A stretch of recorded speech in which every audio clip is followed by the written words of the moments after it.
नमस्कार, महाबहस के साथ हाजिर हूं मैं अनुपम। हर माँ बाप का सपना होता है बच्चे को अच्छे स्कूल में पढ़ाए, अच्छी शिक्षा दे और उसके बाद उसकी अच्छी नौकरी लग जाए। सरकारी नौकरियों की चाहत हर किसी की होती है, इसीलिए एग्जाम देने के लिए कोचिंग सेंटरों तक जाते हैं। इलाहाबाद और तमाम कानपुर में कई ऐसी जगह है जहां पर कोचिंग की मंडियां हैं, वहां पर जाके तैयारियां करते हैं, दिल्ली में आकर के तैयारियां करते हैं।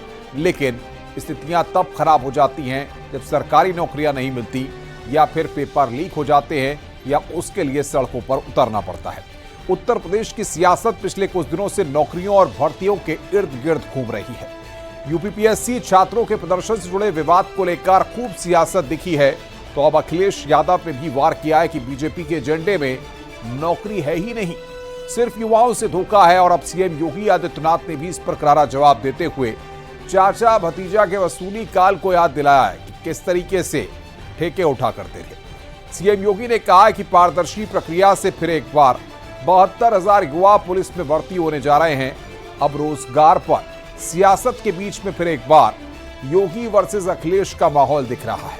और इसी मुद्दे पर आज बेबाकी के साथ युवाओं के साथ खड़े होकर इर्द गिर्द इस पूरी सियासत पर आज महाबहस करेंगे।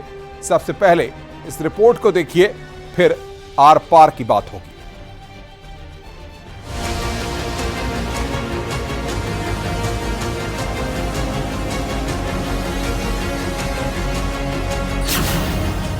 नौकरी की बात, सियासत बेहिसाब।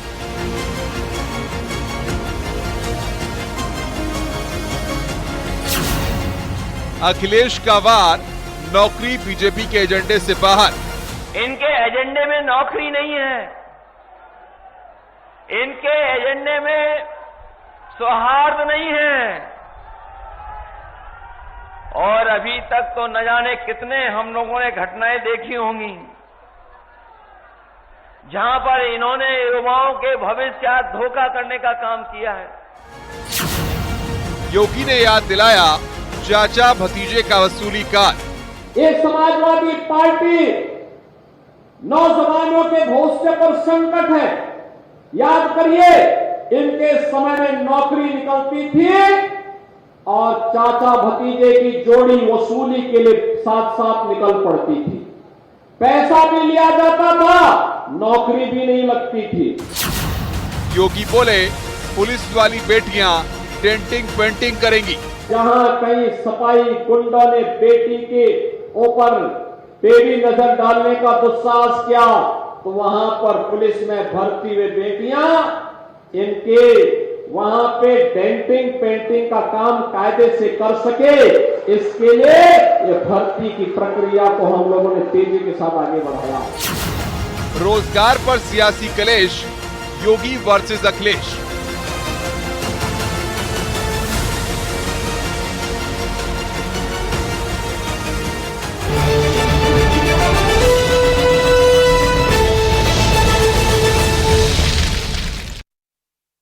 वक्त है महाबहस के सवालों का, जिन सवालों को आज हम उठाने जा रहे हैं। नौकरी की बात, क्यों सियासत बेहिसाब, ये राउंड वन का आज पहला सवाल है जिसको आज हम खड़ा करेंगे चर्चा के केंद्र बिंदु में। नौकरी की बात है, क्यों सियासत बेहिसाब है। अरे साहब, युवाओं को नौकरी चाहिए तो नौकरी दीजिए, सियासत क्यों हो रही है। राउंड टू में योगी का वसूली वार, किस किस पर प्रहार, ये यहां पर। तीसरा राउंड 3 का चर्चा के केंद्र बिंदु में रोजगार पर सियासी कलेश, योगी वर्सेस अखिलेश। और इन्हीं तीनों वो सवालों को चर्चा के केंद्र बिंदु में हम लेकर के आएंगे। और हमारे साथ खास मेहमान अनिला सिंह, प्रवक्ता हैं बीजेपी की, बेबाक तरीके से अपनी बातों को रखती हैं। आपका स्वागत है अनिला जी। दीपक रंजन, प्रवक्ता हैं समाजवादी पार्टी के। प्रियंका गुप्ता, कांग्रेस के प्रवक्ता हैं, कांग्रेस की प्रवक्ता है, उनका हम स्वागत करते हैं। और पूर्व एडीजी प्रेम प्रकाश भी हमारे साथ जुड़ेंगे। प्रभात त्रिपाठी, वरिष्ठ पत्रकार, चर्चा में हमारे साथ जुड़ रहे हैं। आप सबका बहुत बहुत स्वागत है। मर्यादा की सीमा में आज की इस चर्चा को हम आगे बढ़ा रहे हैं। अनिला सिंह, सबसे बड़ी बात यह है, आपकी सरकार विकास को लेकर के, कानून व्यवस्था को लेकर के बहुत सारे काम कर रही है, लेकिन सबसे बड़ी बात यह है कि भाजपा की सरकार में पेपर लीक की जो घटनाएं हुई हैं या पेपर लीक के जो मामले हुए हैं, उसने कहीं ना कहीं आपके ऊपर बड़ा सवाल खड़ा किया है। और जिसके चलते युवाओं को अपना भविष्य सुरक्षित नजर नहीं आता, इसलिए उन्हें बार बार सड़कों पर उतरना पड़ता है। मेरी सबको राम राम। देखिए, जो पेपर लीक है, पहले की सरकारों में भी इस प्रकार की चीजें होती थी, परंतु उनको बढ़ावा दिया जाता था। एक पूरा जिसको कहते हैं नेक्सस था, एक पूरा उद्योग था इस चीज पर। और क्योंकि सरकारें ऐसी थी कि ऐसे ही लोगों के सहयोग के साथ वो लोग सरकार चलाते थे, तो कभी उजागर नहीं होने देते थे, क्योंकि उसमें उनका अपना खुद का स्वार्थ था। अगर मैं योगी सरकार की बात करती हूँ, पेपर लीक अगर होता है तो उसे पकड़ा जाता है, परीक्षाएं बिल्कुल रद्द होती हैं और नई परीक्षा की जो तिथि है वो दी जाती है।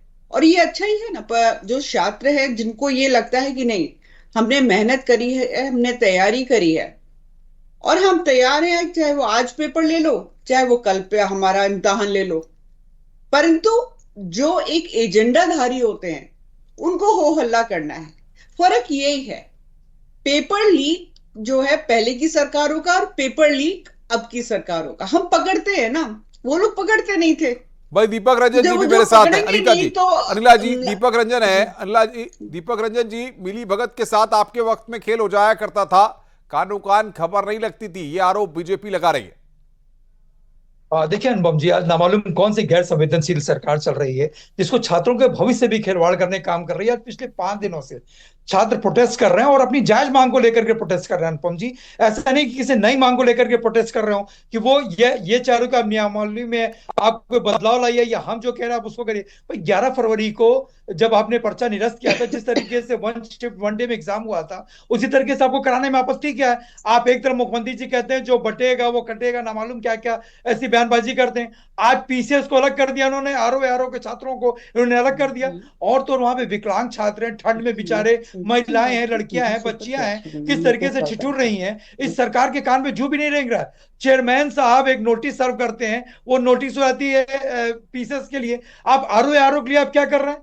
देखिए हमारी सरकार युवाओं को संतुष्ट नहीं कर पा रही है। दीपक रंजन इस बात को कह रहे हैं कि चलिए इनकी सरकार में सब कुछ हो जाया करता था, सेटिंग गेटिंग सब हो जाती थी, लेकिन सवाल यहां पर ये आरोप लगा रही हैं। अनिला जी ने आरोप लगाया, खुद कहा गया ठेके उठा करते थे, बीजेपी ने कहा है, मैं नहीं कह रहा हूं ये बात। नहीं बिल्कुल सही, आप नहीं कह रहे। अनिला जी की बात पे मैं आना चाह रहा हूं अनुपम जी। अनिला जी सिर्फ इतना उल्लेख कर लें कि आज 8 साल की इनकी सरकार में, अरे और तो छोड़ दीजिए, जिस सरकार में बोर्ड के पेपर का परीक्षा लीक हो जाए, पर्चे लीक हो जाए, हाई स्कूल का पर्चा लीक, पेपर लीक हुए, पूरे कार्रवाई की है, वो कह रही है इस बात को। अनिला जी जवाब दीजिए भाई आप। अच्छा अनुपम जी देखिए, जवाब सुन लीजिए भाई, दीपक जी जवाब सुन लीजिए, मुझे और भी मेहमानों के पास चलना होगा। किस सॉल्वर ने घर बुलडोज किया, किसके बुलडोजर कार्रवाई चली, किसके खिलाफ क्या कार्रवाई की? आप बहुत बुलडोजर साहब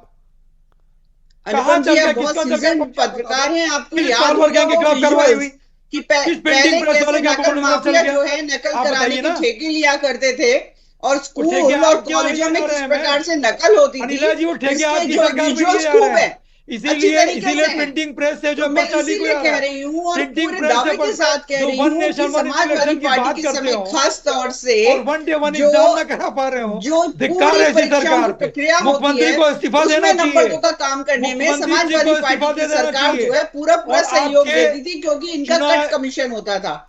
आज की सरकार में कट कमीशन नहीं है, ना तो नकल करवाने वाले माफियाओं के साथ या जो पेपर लीक करते हैं उनके साथ। यहाँ तो जो है सो है, यहाँ पे जो भी काबिल छात्र है उसको उसका फेयर डील मिलनी चाहिए। तो सीधी सी बात है साहब, अब ये सब कुछ नहीं होता तो जो नकल माफियाओं के साथ, पेपर लीक करवाने वालों के साथ, और ये सब जो दंपल के कार्य होते थे, प्रियंका गुप्ता कांग्रेस की स्पोक्सपर्सन है। प्रियंका जी भाई ऑडियो डाउन करिए, सबके लिए वक्त निकालना जरूरी है। प्रियंका जी सवाल ये है, जो युवा हाई स्कूल करता है, इंटर करता है, ग्रेजुएशन करता है, वो इन प्रतियोगी परीक्षाओं की तैयारी इसलिए नहीं करता है कि उसको सड़क पर धक्के खाने पड़े। बीए, बीएससी, बीकॉम तमाम इतने कोर्सेज चले हुए हैं, फ्री में नहीं होते हैं, पैसा खर्च होता है, और उसके बाद अगर पेपर आउट हो जाए, पेपर के भरने के लिए भी पैसे देने पड़ते हैं, फीस भी जमा करनी पड़ती है, और उसके बाद सड़क पर धक्के खाने पड़ते हैं।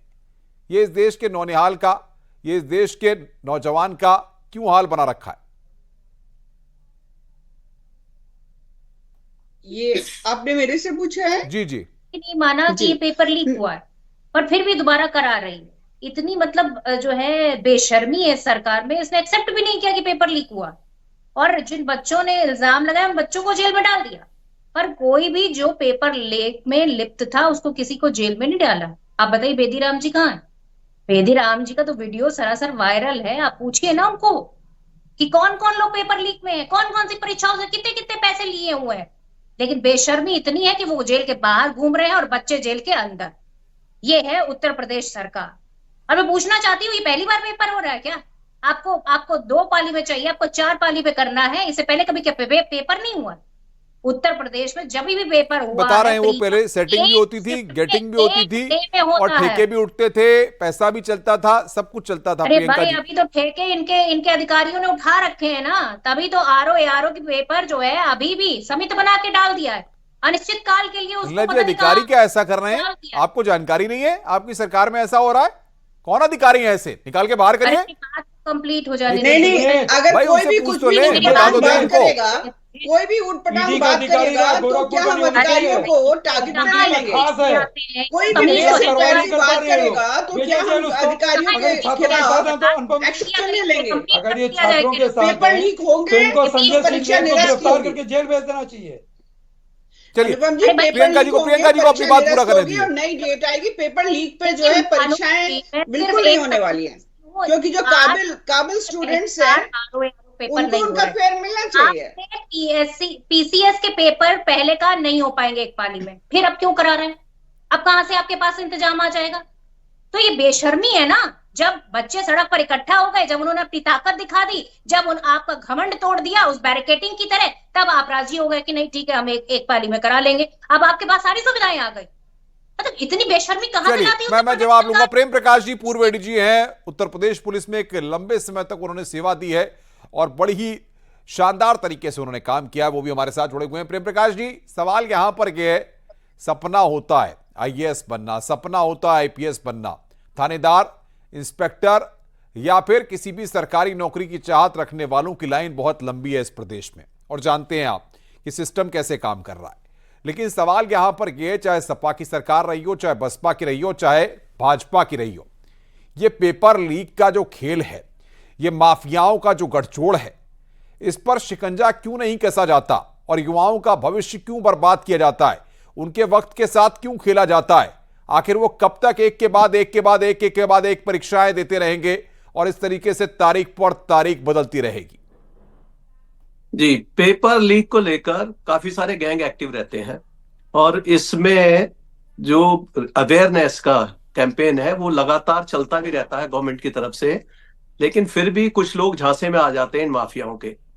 पेपर लीक को लेकर क्योंकि इतनी बड़ी व्यवस्था है ये कि इसमें सेंटर्स भी हैं, इसमें प्रिंटिंग प्रेस भी है, एडमिनिस्ट्रेशन भी है, तमाम जगह से संभावना बनी रहती है कि कहीं भी अगर एक भी व्यक्ति कोई बेईमानी करता है तो वहां से पेपर लीक होने की संभावना बनी रहती है। लेकिन कई सारे गैंग जो लिस्टेड गैंग है, ऐसे मेंबर्स जब बार बार उसमें प्रकाश में आते हैं, तब हमें ये जो अलार्मिंग सिचुएशन को सोचना चाहिए कि ये जो माफिया है इनको कैसे नेस्तनाबूद किया जाए। एसटीएफ ने लगातार इसमें किसी भी एग्जाम से पहले अपनी वो दबिश पार्टी भेजते हैं, जगह जगह से काफी लोगों को पकड़ते भी हैं, लेकिन लोग बाहर बैठकर भी और पूरा गैंग बनाकर जो कार्रवाई करते हैं, इसको एकदम नेल इन करना थोड़ा मुश्किल तो काम है ही, सरकार के लिए भी और एजेंसीज के लिए भी। लेकिन फिर भी जो लिस्टेड गैंग्स हैं जो पहले प्रकाश में आ चुके हैं, उनके ऊपर शिकंजा कसना बहुत ही जरूरी है। और इसमें हमारा जो कानून है वो अभी तक जो सार्वजनिक परीक्षाओं को लेकर वो बड़ा कमजोर था। अभी जो नया कानून बना है उसमें काफी प्रभावकारी। मैं एक सवाल पूछ रहा हूं प्रेम प्रकाश जी, आपने उत्तर प्रदेश पुलिस में कई सालों तक सेवा की है, सपा और बसपा का राज देखा है, भाजपा वाले अभी तमाम लोग ये कहते हैं कि उस वक्त ठेके उठा करते थे, सेटिंग होती थी, गेटिंग होती थी, लोगों वो बड़े स्तर पे अधिकारी जो है वो संलिप्त रहते थे। और अभी कांग्रेस की स्पोक्सपर्सन ने अधिकारियों पर सवाल खड़े किए कि अब अधिकारी वो खेल खेल रहे हैं। तो आपको लगता है कि उस वक्त भी गेम होते थे और इस वक्त भी गेम हो रहे हैं? इसमें पहले भी काफी जो इस तरह के गैंग्स भी आए हैं, आपस में मिली भगत भी कई बार देखने में मिलती थी, लेकिन ये काफी कम हुआ है। आप देखेंगे कि जो क्या अधिकारी संलिप्त रहते थे पहले, अब भी संलिप्त रहते हैं, मानते हैं आप? अधिकारी अपनी तरफ से कोई इसमें संलिप्तता, कोई भी क्रिमिनल एक्टिविटी में भाग लेना, शायद कोई भी अधिकारी ऐसा रिस्क नहीं लेगा। उसके बाद आप कह रहे हैं कि कोई संलिप्तता नहीं है। कोई अधिकारी इसमें संलिप्त होने की कोशिश कभी नहीं करेगा, क्योंकि उसके स्टेक्स बड़े हाई होते हैं। और लेकिन जो गैंग्स हैं वो कहीं ना कहीं किसी बहाने से उनसे पेपर लीक कराने में या कहीं भी ऐसे जो लूप होल्स हैं उनको ढूंढ लेते हैं। और इसमें कई बार जो प्राइवेट इंस्टीट्यूशंस हैं उनसे कई बार पेपर लीक हुए हैं। चलिए प्रियंका जी कुछ कह रही है। प्रियंका जी अपनी बात को पूरा करिए आप। मैं एक सवाल पूछना चाहती हूँ कि जब जो सरकारी मुद्रालय होता है वहां भी तो पेपर छप सकते हैं, क्यों आप किसी विधायक के प्रिंटिंग प्रेस पे जाते हैं पेपर छपवाने के लिए? क्यों हर बार वही नतीजा सामने आता है कि पेपर लीक हो गया? अरे आपके पास कोई ठोस पुख्ता कोई इंतजाम नहीं है? इतने अधिकारी लगे होते हैं, क्या उनकी बुद्धियां काम नहीं करती क्या? इन बच्चों को लगातार सफर करना पड़ रहा है, ये घर से बाहर सड़कों पर पड़े हुए हैं। कौन माँ बाप चाहता होगा कि इनके बच्चे इस ठंड में क्या मजबूरी है सरकार की? भाई प्रियंका जी बात आ गई, आपकी बात आ गई, सवाल आ गया, मैं पूछ लूं, सत्ता से सवाल पूछ लूं। अनिला जी बताइए क्या मजबूरी है भाई? क्यों आप प्रिंटिंग प्रेस में, प्राइवेट प्रिंटिंग प्रेस में जा रहे हैं? क्या ये कमीशन का खेल है? नहीं, बिल्कुल। और जिस प्रकार की भाषा का प्रयोग आजकल कांग्रेस के कुछ प्रवक्ता करने लग गए हैं, मुझे समझ में नहीं आता। गाली गलौज तक के लेवल पे उतर आते हैं। सवालों के जवाब मैं देने पड़े तो कहना चाहती हूँ कि यहाँ जो ये मैडम बैठी हुई है राजस्थान में, जब कांग्रेस की सरकार थी तो किस प्रकार से पूरा स्कैम हुआ था शिक्षा विभाग में, इसके ऊपर कुछ रोशनी डालेंगी? क्यों लड़ाई कर रही है भाई? क्यों लड़ाई कर रही है? उत्तर प्रदेश के सवाल के जवाब दीजिए ना। पेपर क्यों लीक हो रहे हैं? क्या आपको आता नहीं है तो बैठना मत करिए। चिल्ला रहे हो?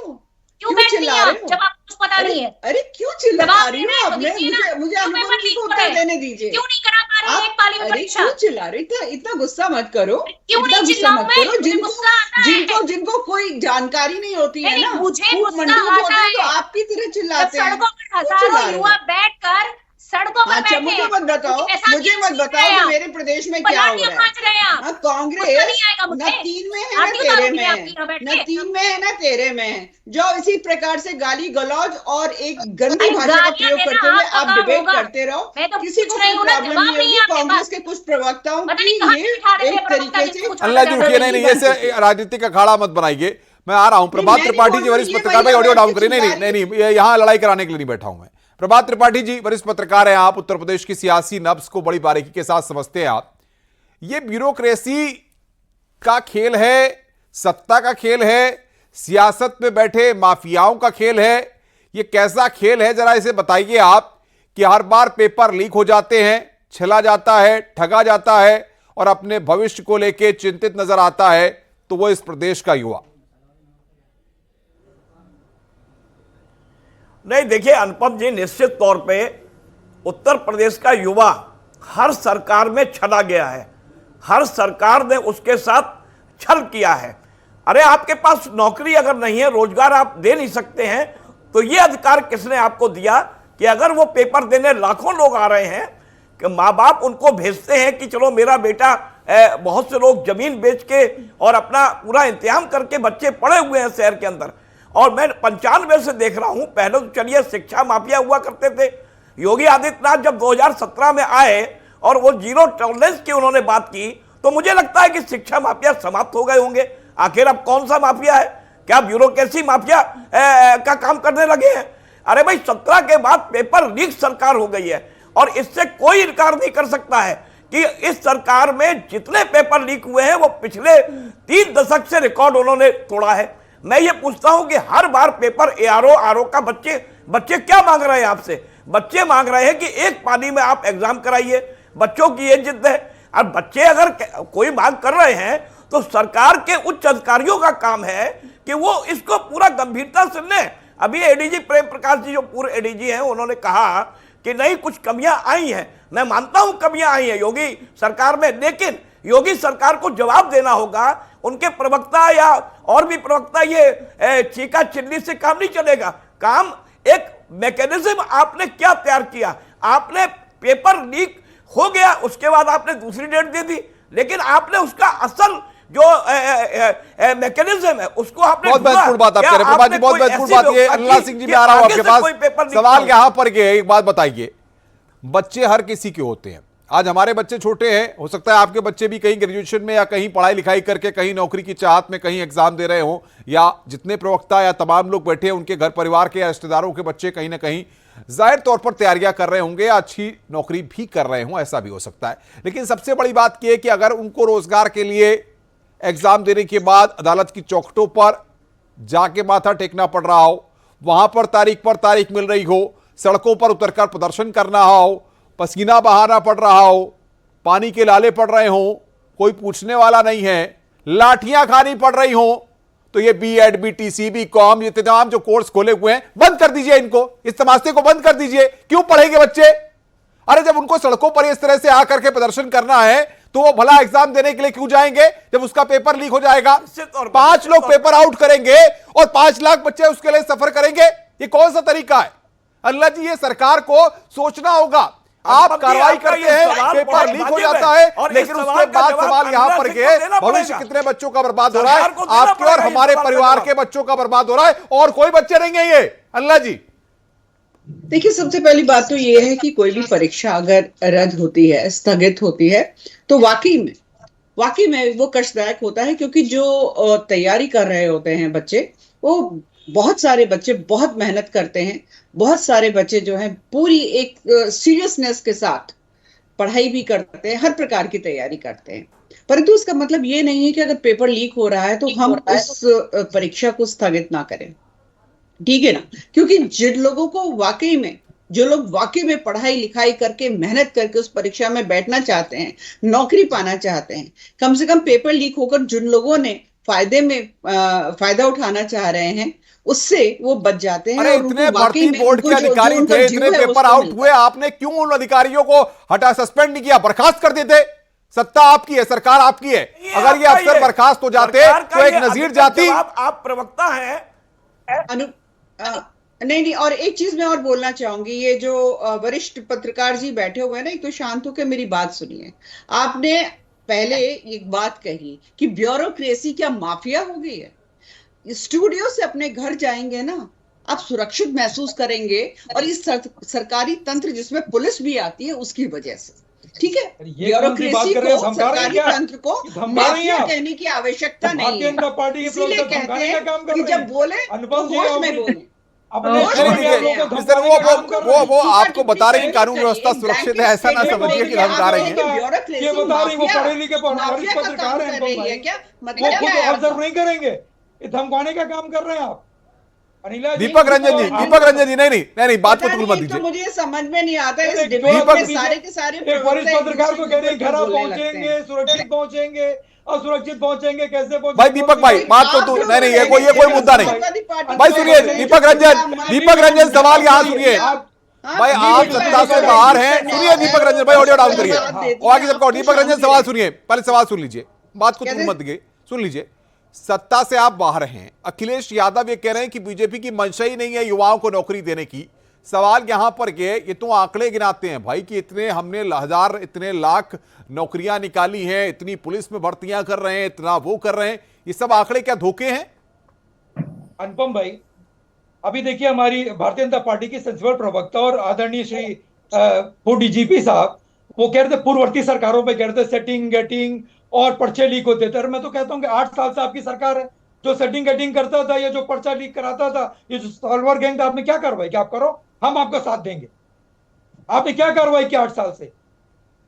आपने कोई कार्रवाई की होती आपकी सरकार? आप तो अनिला जी को तो मैं समझता था कि आज उनको छात्रों के साथ खड़े होना चाहिए। मैं तो बधाई दूंगा, धन्यवाद दूंगा मैं इनके एमएलसी गोरखपुर के देवेंद्र प्रताप सिंह जी को, जिन्होंने योगी आदित्यनाथ जी को पत्र लिखा और छात्रों का दर्द बताया। डिप्टी सीएम साहब ने छात्रों का दर्द साझा किया, उन्होंने उसको एक्स पे पोस्ट किया। प्रियंका गुप्ता, मेरे पास वक्त की कमी है। प्रियंका गुप्ता, क्या लगता है आपको, सरकार की मंशा नहीं है या सरकार ऐसे लोगों पर शिकंजा नहीं कस पा रही है? देखिए, छात्रों के अनुसार जो नॉर्मलाइजेशन है वो पूरी तरीके से धांधली है, और छात्र चाहते हैं कि उनका 1 डे 1 सेशन में पूरा प्रोग्राम, जो पूरा एग्जाम है, वो एग्जीक्यूट करा जाए। सिर्फ इतनी सी मांग है। अब इतना भी अगर सरकार नहीं दे पा रही है तो फिर आप क्या उम्मीद करते हैं? और सरकार की मंशा क्या है कि एक दिन में वो एग्जाम नहीं करा पा रही। इससे पहले भी एग्जाम होते थे, हमारे पास 75 जिले हैं, 75 जिलों में जो स्कूल है, कॉलेजेस हैं, उनको हम अपना जो है एग्जाम सेंटर बना सकते हैं। पूरी तरीके से और जब 1 ट्रिलियन इकोनॉमी की बात करते हैं तो पेपर नहीं करा पा रहे। बिल्कुल। प्रेम प्रकाश जी, रास्ता कैसे निकलेगा? शॉर्ट में रास्ता कैसे निकलेगा प्रेम प्रकाश जी? देखिए, इसमें सबसे पहले शुरुआत करनी पड़ेगी टॉप से। जो जैसे चेयरमैन है यूपी पब्लिक सर्विस कमीशन, अब इनके जो अपॉइंटमेंट्स हैं उसमें कहीं ना कहीं अभी भी पॉलिटिक्स हावी है। जब तक निष्पक्ष सिलेक्शंस नहीं होंगे, जब तक इन लोगों द्वारा खुद इनिशिएटिव नहीं लिए जाएंगे, अगर हर चीज के लिए सरकार की ओर देखेंगे कि फैसले लेने हैं कि सेंटर कितने होने हैं, ये बात बिल्कुल जायज है कि जो स्टूडेंट्स की जो डिमांड है कि वो एक शिफ्ट में होना चाहिए, एक जैसी परीक्षा होनी चाहिए, नॉर्मलाइजेशन में वास्तव में खेल होता है, इसमें कोई शक नहीं। अभी आपने देखा होगा आप सबको मुझे रोकना होगा। अनला सिंह, दीपक रंजन, प्रियंका गुप्ता, प्रेम प्रकाश जी और प्रभात त्रिपाठी जी, आप सबका आज हमारे साथ चर्चा में जुड़ने के लिए बहुत बहुत शुक्रिया। लेकिन सबसे बड़ी बात यहां पर ये, दर्द उनका है, आंसू उनके हैं, खाने को रोटी नहीं है। मां बाप ये पूछते हैं कि तू सुबह घर से निकला है, आज फिर खाली हाथ आया? तू कह रहा था नौकरी लेने जा रहा है। अरे उसका दर्द समझिए जिसने 3-3, 4-4 साल, 5-5 साल किताबें पढ़ी हैं, रात को 2-2 बजे तक पढ़ाई लिखाई की है, और घर में बहन है जिसकी शादी होने वाली है, जिसके पिताजी बीमार हैं। अगर वो सरकारी नौकरी की आस लगाए बैठा हुआ है तो उसका सपना कौन पूरा करेगा? ये सरकार पूरी नहीं करेगी तो कौन भला पूरी करेगा? ये अपने आप में बड़ा सवाल है। और अगर ये युवा सड़कों पर लाठी खाता हुआ, मरता हुआ, पिटता हुआ नजर आएगा तो हमें सोचना होगा कि जिस देश में हम नौजवान के भविष्य को सुरक्षित करने की बात कर रहे हैं, भला वो नौजवान आज किन हालातों में है, किन परिस्थितियों में है, और बीएड, बीटीसी तमाम जो कोर्स वाले अदालत की चौखट पर जाकर के सिर पीटते हैं, उनका भला भला कैसे होगा? सरकार कम से कम इन युवाओं की बात को आसानी से सुन लिया करे ताकि समस्याओं का हल आसानी से निकल सके। महाबहस पे आज बस इतना ही। खबरों का सिलसिला लगातार जारी है।